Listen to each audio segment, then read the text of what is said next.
Welcome back to the show, ladies and gentlemen, and whatever's in the middle.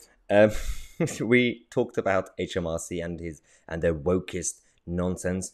16 diversity officers and advisors have been hired over the past 2-3 years on overall over £1 million salary packages and everything else. We have some good news since then.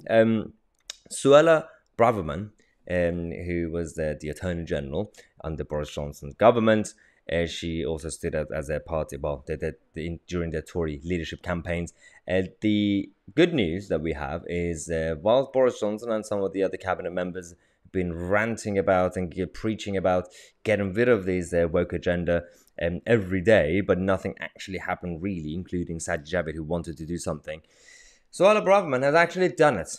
She has banned the woke idiot from civil service and her department, and this is going to continue under Liz Truss, apparently. So that's good news. We're going to go to Talk TV when Suella was interviewed by Julia Hartley-Brewer. Julia congratulated Suella on this tiny victory.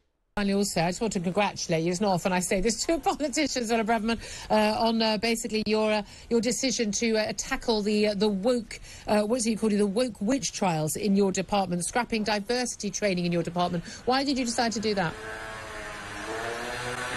Well, Julie, congratulations from you is very high praise. I'm going to grab that and cherish it. But listen, I was horrified. I was horrified when I saw what was going on in my department, that last year alone, almost 2,000 man-hours by qualified lawyers were spent on diversity and inclusion training. And I looked at the training materials and I was very sad at what very intelligent, fair-minded, professional people were being taught.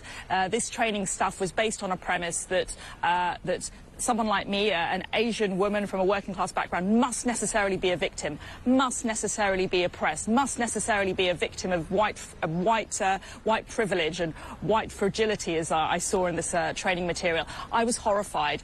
We don't need to spend taxpayers' money on this stuff.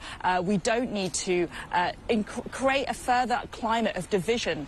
It achieves exactly the aim that it's purporting to achieve. Instead of uniting us, it's actually dividing us by different cohorts based on different kinds of grievances, and it's tearing up the fabric of our society, Julia. I don't think it's the right way to spend taxpayers' money. I don't think it's the right way to use vital civil service resource when we've got a passport office that needs to work harder on delivering passports, when we've got a DVLA that needs to be quicker at issuing driving licenses. I think there are better ways to spend money and to spend civil service resource. Yeah, I'll certainly be cheering that. Just finally, though, will Liz Truss, your candidate, if she becomes Prime Minister, will she ban that across government? I mean, not asking them not to, just say across the board, no public money may be spent on these things anymore. Ban a little bit of Stonewall charging people £2,000 to tell them what kind of pronouns to use on their badges. Just get rid of all that nonsense and be, I don't know, crazy idea, a Conservative government.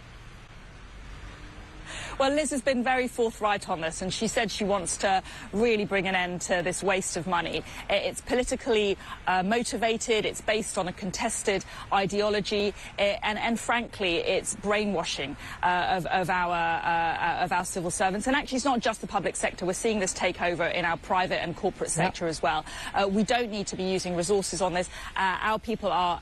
Britain is the best place in the world to be a minority, to be a woman, to be gay, to be disabled. We have a great culture and heritage of rights and equalities. Let's focus on what unites us as British people, proud Britons in our country that is a great nation in the world, rather than picking on the differences and, as I say, wearing down and breaking up society.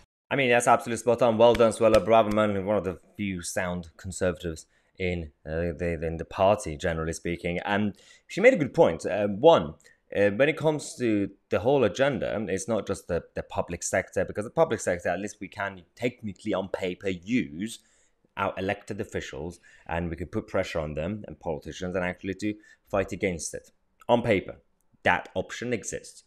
But when it comes to the private sector, we can't really use government to intervene, because that's an absolutely idiotic idea. But we need to use society against it. We need to use people. If you live in a society and a nation that wants to be woke, and there's a consensus that everybody is woke, then that's fine. That's democracy. But I know that this country is basically by nature small c conservative.